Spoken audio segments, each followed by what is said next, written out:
જય શ્રી કૃષ્ણ મિત્રો, હું છું અસ્મિતાબેન મુગલપરા.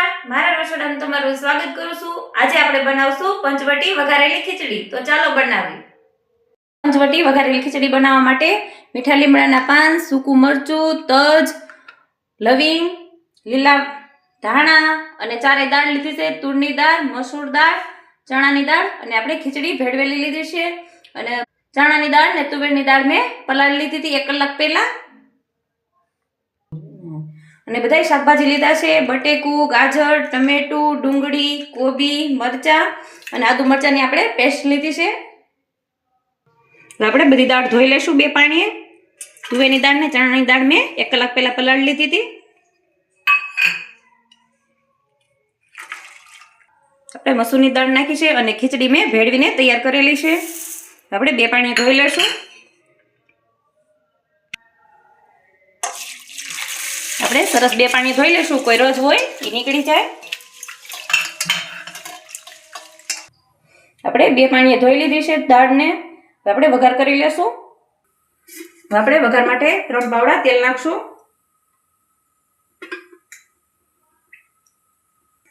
આપણે તેલ આવી ગયું છે, વઘાર કરી લેશું. 1 ચમચી રાઈ જીરું, 1 ચમચી હિંગ, 1 ચમચી ગરમ મસાલો, આપણે સૂકું મરચું ને લવિંગ લીધું છે એ નાખશું વઘારમાં. મીઠા લીમડાના પાન, આદુ મરચા અને લસણની આપણે પેસ્ટ બનાવી છે એ વઘારમાં નાખશું. હવે આપણે મિક્સ કરી લેશું અને બ્રાઉન થાય ત્યાં સુધી આપણે રહેવા દેશું. આપણે બધા શાકભાજી લીધા છે એ વઘારમાં નાખી દેશું. આપણે મિક્સ કરી લેશું. આપણે ઢાંકીને 2 મિનિટ માટે ચડવા દેશું.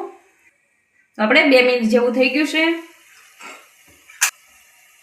આપણે શાક સરસ કચકચરું ચડી ગયું છે બધું શાકભાજી. આપણે મસાલા કરી લેશું.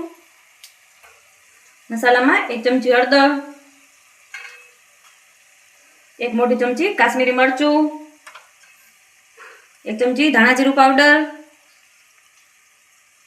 સ્વાદ પ્રમાણે મીઠું.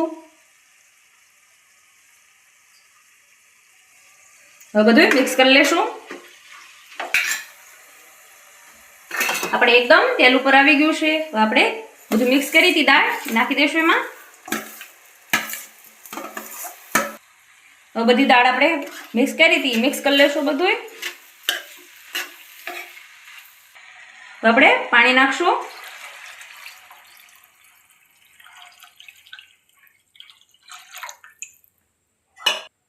હવે પાણી નાખીને બધું મિક્સ કરીને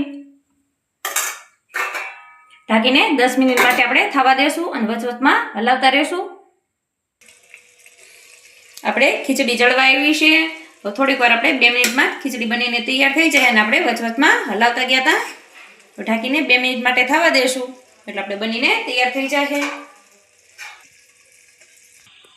આપણે 2 મિનિટ જેવું થઈ ગયું છે અને ખીચડી પણ આપણી ચડી ગઈ છે. અને આ ખીચડી આપણે ઢીલી નહીં, કઠણે નહીં એવી આપણે ખીચડી રાખી છે, કેમ કે આ ખીચડી આવી રીતે જ ખાવાની મજા આવે. આપણે લીંબુનો રસ નાખી દઈશું ખટાશ માટે.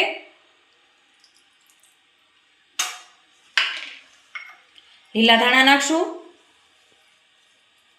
અને આ ખીચડી આપણે પંચવટી વઘારેલી ખીચડી શિયાળામાં ખાવાની ખૂબ જ મજા આવે, કેમ કે શિયાળામાં બધા શાકભાજી મળે છે, લીલા વટાણા ને બધું, અને નાના મોટા બધાને ખૂબ જ ખાવાની મજા આવે છે. આમાં તીખાશ ને ખટાશ મારી પ્રમાણે નાખ્યા છે. તમે ઘરમાં તીખું ખાતા હોય તો તમે એ પ્રમાણે નાખી શકો છો. હવે આપણે ડીશમાં સર્વ કરી લેશું. આપણી પંચવટી ગરમા ગરમ વઘારેલી ખીચડી બનીને તૈયાર થઈ ગઈ છે. જો મારો વિડીયો તમને ગમ્યો હોય તો વિડીયોને લાઈક, શેર અને સબસ્ક્રાઈબ જરૂરથી કરી દેજો.